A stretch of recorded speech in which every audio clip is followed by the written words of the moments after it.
Coming up on Live at 6, negotiations between Not Again SU and the administration continue. This on day 16 of the sit-in. We have the latest. Justice! Now! Plus, we go back half a decade and take a look at a similar movement that also took place at Crouse-Hinds. The similarities may surprise you. Plus, we come closer to the university's deadline to make a decision regarding the status of SU abroad centers. This comes as the deadly coronavirus continues to spread. We have live reports from Madrid. Citrus TV News Live at 6 starts right now. This is Citrus TV News Live at 6, your campus news leader. Today marks the second day of negotiations between Not Again SU protesters and administration. I'm Katie Lane. And I'm Liam Crowley, filling in for Nicole Weaving, who will be joining us later in the show from Massachusetts. Now, Citrus TV reporter Carmela Boykin is live outside Crouse-Hinds Hall with what is going on in negotiations today. Carmela?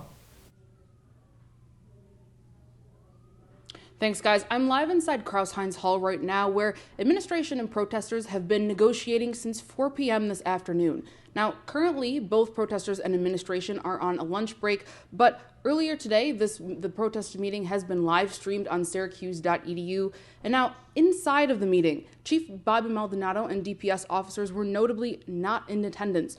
Protesters say it was agreed upon that DPS would be here in the meeting, as some of the topics covered directly involve DPS, including whether or not DPS should be armed. Protesters state that DPS officers being armed makes them feel unsafe.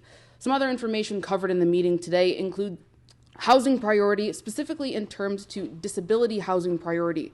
Dean of Students Amanda Nicholson says those students should have priority in the housing, and if they're not, they should contact the Office of Disability Services or come forward, as they should be being serviced first. Now, in terms of negotiations, those will continue after their dinner break at 6:20 p.m. tonight and continue into tomorrow evening. Today marks day 2 of negotiations between protesters and administration, and that'll continue into tomorrow as well. Reporting live inside Crouse-Hinds Hall, I'm Carmela Boykin, Citrus TV News. Thanks, Carmela. Now, as Carmela said, we are only on day 2 of the negotiations. Our Citrus TV reporter Josh Myers is here to recap what happened on the first day. Josh?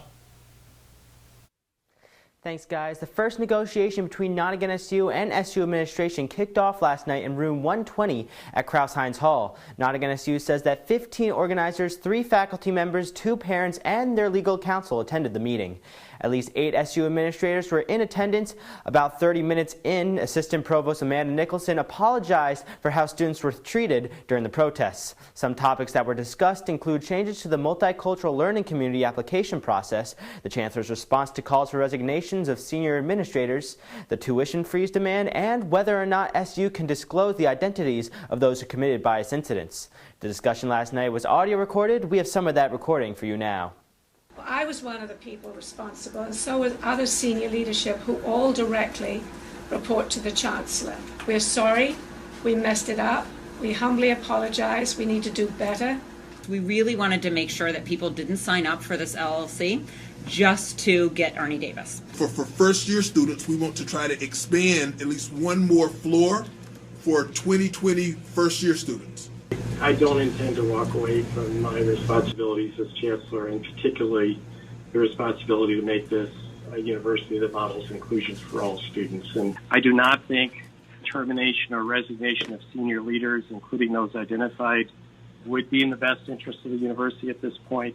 I think a freeze is unlikely. But what I also can't quarrel with is what the FERPA statute requires, and it does not define that sort of incident as something where we could disclose identities. Now, just like last night, today's negotiation is also being live streamed. Citrus TV will have coverage of the negotiations as they developed. Katie? Thank you, Josh. The Not Again SU movement is currently on day 16 of the sit-in in Crouse-Hinds Hall. Over 5 years ago, another student-led movement also protested in the same space for 18 days. Citrus TV reporter Isha Battu tells us about some of the similarities between the two. Thanks, guys. In 2014, the general body protested after the administration defunded the Posse program, which provided scholarships for inner-city youth leaders. And the university also abruptly closed the Advocacy Center, which offered support for survivors of sexual assault and domestic and sexual violence. I spoke to a member of Not Again SU and a former Citrus TV journalist who covered the event, and I found many similarities between the two movements, besides just where they chose to sit in. Justice! Now! Those chants, taking place outside Crouse-Hines Hall in 2014, eerily similar to the ones taking place now, over half a decade later. When do we want it? Now! If we don't get it, shut it down! The 2014 movement, coming from an organization named the General Body. Just like Not Again SU, the General Body holding a sit-in in Crouse-Hines, occupying the exact same space and lasting 18 days. One Not Again SU protester telling me how the recent movement looked to the General Body for inspiration. We are asking for some of the exact same things that the General Body asked for in 2014. In fact, when we drafted our demands, we started by looking at past protests and seeing what wasn't met from then. The General Body's 45 pages of demands holding many similarities to Not Again SU's demands, describing derogatory graffiti that lines bathroom stall walls as well as bulletin boards in residence halls, targeting many marginalized groups. This, the issue that ignited the current movement in the fall semester. The Not Again SU protester also saying the movement looked to the past to plan ahead for the administration's response. In the General Body protests, students received individualized letters with their names on them detailing that they would be suspended if they didn't leave the building. And that identification came from DPS delivering pizza and taking pictures of people's student IDs when they came to collect the pizza. This tactic, utilized in 2014, similar to when protesters this semester were actually suspended and given these notices. CitrusTV alum Nick Papantonis, who covered the General Body's protests, remembering the administration response, saying it was very similar to the admin response taking place now. The administration signed on to a few of the changes that were being asked of, but not all of them. And in the second semester, after everybody returned from break, there was some talk about, again, not holding up their end of the deal. For Not Again SU, these similarities throughout the years, the reason that they keep fighting. I think the whole point of us being here is to point out where the administration has been complicit in not causing change that students on this campus need. Now, the protester also told me that they consider Not Again SU to be the General Body, saying both movements are made up of the same people fighting for the same things. Guys, back to you. Thank you, Isha. CitrusTV will have continuing coverage on everything you need to know about the Not Again SU protests. And you can follow along with our social media platforms at CitrusTV News or check out us online at citrustv.com. And it's happening right now. Falk College and SU Career Services are hosting the Alumni Speaker Series, Community Health and Wellness in Grant Auditorium. The conversation will focus on internships and careers in areas like nonprofit management, mental health counseling, and food systems. And the ongoing Interfaith Dialogue Dinner Series is having its second event of the semester right now in Hendricks Chapel. The series continues with an in-depth discussion on faith and mental health. The dialogue will feature co-facilitator and alumna Shanti Das, a music industry veteran who held positions at Capitol Records, Columbia Records, and Sony Urban Music. Also happening now is the College of Law's Distinguished Lecture Series. The lecture features Romani justice scholar and activist Margareta Matashi, the director of the Roma program at Harvard FXB Center for Health and Human Rights. The conversation will explain dynamic and evolving issues in international law and legal institutions. And the Residence Hall Association Executive Board has announced that you can see some of the results on your screen now. Elizabeth Nauman will take over as president and Rosalind Impink will serve as her vice president. For a full list, you can visit rha.syr.edu. Now, Katie, when I woke up this morning, the temperatures were pretty warm, but the precipitation did come in the afternoon. It really did, and I feel like it got a lot colder with that as well. So I want to send it to our weather anchor, Michaela Varvis. Michaela, what can we expect what's happening right now?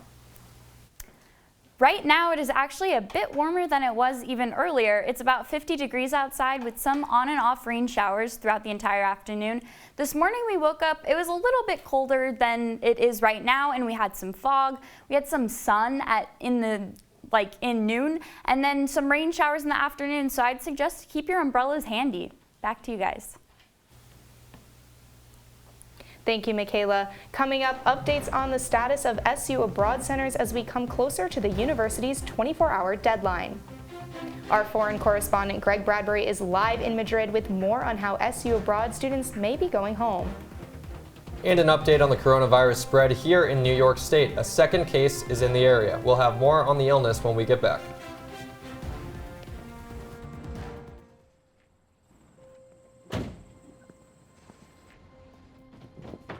Dad, they took over my bedroom. Come on, come on. Okay, Dad. 1, 2, 3.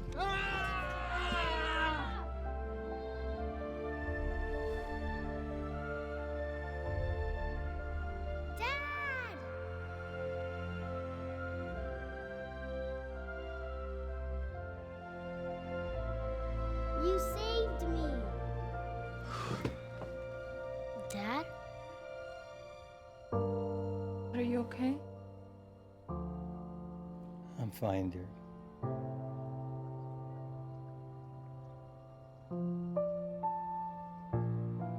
Your hero needs you now, and AARP is here to help.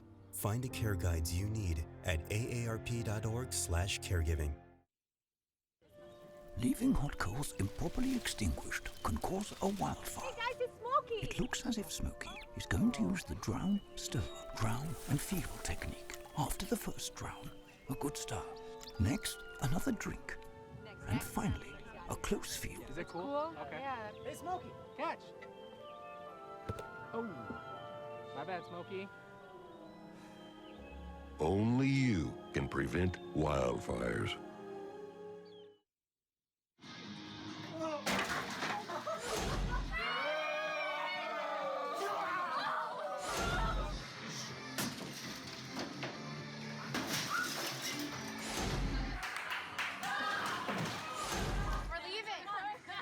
Most party fouls are pretty dumb.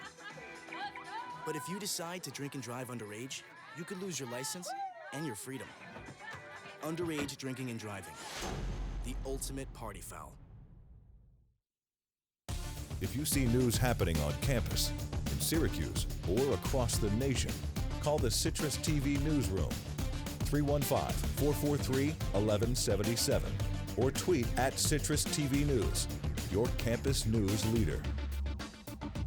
Now to the latest in the coronavirus outbreak. There are no current cases in Onondaga County, but growing cases abroad could send Syracuse abroad students home. Our Citrus TV reporter Greg Bradbury is now joining us live from Madrid, Spain. Greg, what's the latest going on in Madrid? Yeah, guys, well, right now there are more than 150 cases here in Spain. Now 56 of those are right here in Madrid, and the first death taking place today here in Valencia in Spain. Now, despite all of this, and despite an email from the CDC saying that students should all be returning home to the United States, SU Madrid, SU London, SU Strasbourg are still all operating as normal. Now, earlier today there was a meeting at SU London with their program director, and they said that they are working with SU main campus to see what the options are for students if they're going to be going home, and they also took the student feedback and said they'd be speaking with the chancellor and giving him the student feedback from the students in London. Now, in addition to that, one big takeaway from that meeting is that they said SU Madrid, SU London, and SU Strasbourg would be operating as a collective group when a decision is going to be made about what students will be doing moving forward. Now, in addition to that, here in Madrid, there were no meetings today. However, we are informed that tomorrow there will be a faculty meeting in the evening, so we'll keep you updated with that and all the updates that come from that. Lots going on there, Greg. What have students specifically been saying? Yeah, guys, well, students for the most part are mixed feelings. A lot of them are very worried, first and foremost, about getting the coronavirus. Now, if you look over here, you can see behind me there's a metro station. Now, that's how most students get to and from school every day, and most of the time they're traveling during peak rush hour times, which means there's lots of people, subways are crowded, and because of that, it's a bad place to be when trying to control the spread of a disease. So a lot of students have been washing their hands like crazy and also being very careful around who they're near, and when they're in those compact places, being careful to avoid anyone who's coughing, sneezing, and trying to keep their distance. Now, in addition to that, a lot of students, when they're abroad, like to travel on weekends and also have parents visiting them while they're over here, and so travel plans have been completely turned upside down. Many students have not booked trips, and any people who had trips previously booked to Italy have canceled them, and everyone's pretty much waiting at this point to see what's coming next. Now, what's coming next is what we don't know, but professors have begun to make some contingency plans at SU Madrid as for whether those classes will be online or whether how they will continue their final projects and things of that nature here at the SU Madrid program. So lots of uncertainties here. Hopefully we're going to be getting some clarification in the coming days as to what's going to be happening moving forward. With that, I'm Greg Bradbury reporting from Madrid, Spain. This is for Citrus TV News. Back to you guys. Thank you, Greg. New York State now has its second confirmed case of the coronavirus, the most recent, a man from Westchester County. 8 people in Onondaga County are currently being monitored for the coronavirus. Onondaga County Executive Ryan McMahon met with fellow New York County executives and White House officials about the coronavirus. Now, McMahon and others spoke about investing in infrastructure, securing broadband funding, and preparing for the coronavirus in the county. As for the rest of the country, the 9th death from the coronavirus in the United States was reported earlier today. All 9 deaths have occurred in Washington state, and the total number of infections across the country has risen above 100. The cases in the U.S. spread across at least 15 states, and there are 27 cases in Washington state alone. And the number of confirmed coronavirus cases worldwide is climbing past 90,000. The virus has now spread to nearly every continent. The total death toll around the world is above 3,000. There are deadly outbreaks of coronavirus in Italy, South Korea, and China. However, the World Health Organization says the number of cases in China is decreasing. And the biggest night in the primary season is here. Super Tuesday has arrived for the Democratic presidential contenders, and 14 states are set to cast support for their favorites. 5 candidates currently remain, along with the question of who will take the nomination. Here to walk us through what to expect is Talking Points analyst Augustus LeRoux. That's right, guys. There is a lot riding on just this night alone. And just this past week, we have seen the field narrow to 5 candidates: Joe Biden, Bernie Sanders, Mike Bloomberg, Elizabeth Warren, and Tulsi Gabbard. But only one of them will face Donald Trump in the general election. With just under 4,000 delegates voting in this primary, more than 1/3 of them will be directed to choose their candidate tonight. So, what's the field looking like? Real Clear Politics breaks down tonight like this. Sanders is expected to pick up California, Texas, Maine, Minnesota, Colorado, Utah, and Vermont. Biden is expected to take North Carolina, Virginia, Tennessee, Oklahoma, Alabama, and Arkansas, and Warren is expected to take Massachusetts. Based upon that data, Sanders would be tonight's clear winner. But if there is one thing to have learned over the past few election cycles, the polls do often get things wrong. Which brings us to what could affect that projected outcome. Just as the general election will pit Democrats against Republicans, this Democratic primary has pitted the progressives, like Sanders, against the liberals, like Biden. With Klobuchar and Buttigieg having just dropped out to endorse Biden, we're seeing a massive consolidation of the liberal vote. Just on the heels of tonight's election, that could be enough to take votes from Sanders in California. Could that swing Texas to Biden? Not an impossibility. Factor in the split of the progressive vote between Sanders and Warren, the capacity of Bloomberg to surprise after a nearly $1 billion ad campaign, and the sheer closeness of so many projected races, who will wind up being tonight's big winner is anyone's guess. Don't forget to tune in to Talking Points tonight at 9:45 for more Super Tuesday coverage. Back to you guys. Thank you, Gus. Coming up, the biggest emergency rate cut since 2008, how the coronavirus has impacted the Federal Reserve. Will we continue seeing grass on the ground, or is the snow back on its way? I'll have it all in my full weather forecast. We'll be right back. They'll test you. Try to break your will. But however loud the loudness gets, however many cheese puffs may fly, you're the driver, the one in control. Stand firm. Just wait. And move only when you hear the click that says they're buckled in for the drive. Never give up till they buckle up. They call me Maxie, but I prefer tripod. I was your above-average four-legged homie, and then wham, bam, minivan. Some people pity me. Now that's lame. I still run, fetch, and swim. And the ladies love me. I'm the ultimate wingman. Just don't ask me to high five.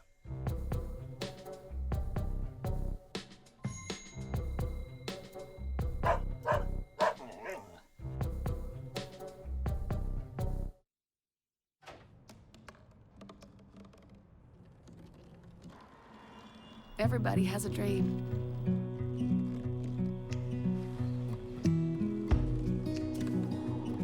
Mine was to see the ocean. And with a little help,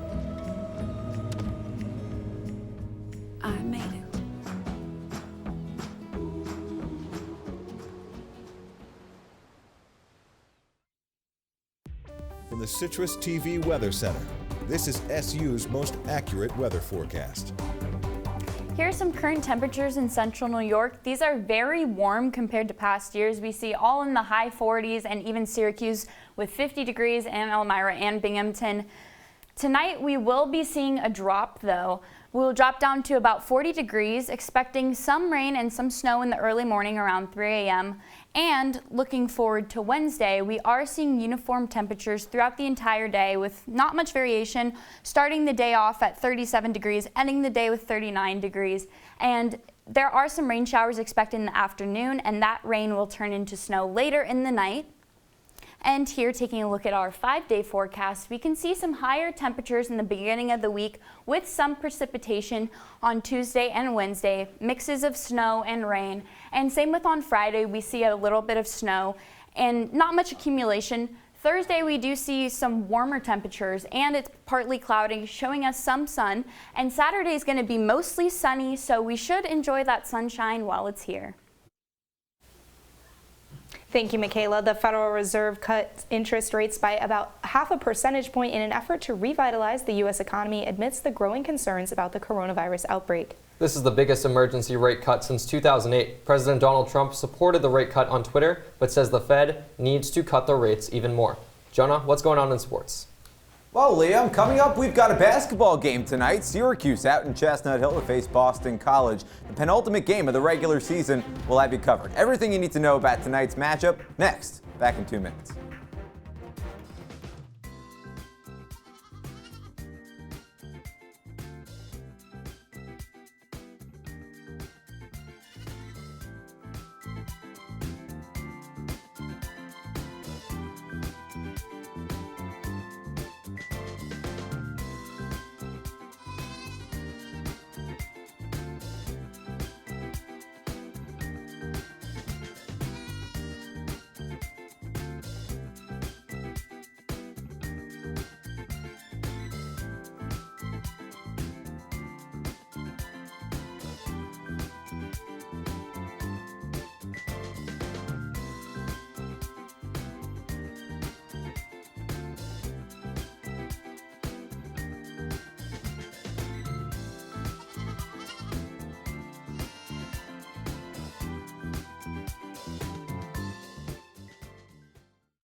I see you mobbing over her. Let's go. Let's mob. Let's crawl. Let's crawl. Let's crawl. Hey, yo, we mobbing. Come on, girl. Let's crawl. Hey, yo, let's crawl. Hey, yo, let's crawl. Hey, let's crawl. Hey, yo, let's crawl. Did you hear about the pony with a sore throat? He was a little horse. Can I tell you a cat joke? Just kidding. Why couldn't the Why was the basketball court all wet? Why? Because the players kept dribbling all over it. Where the cats go on vacation? New York.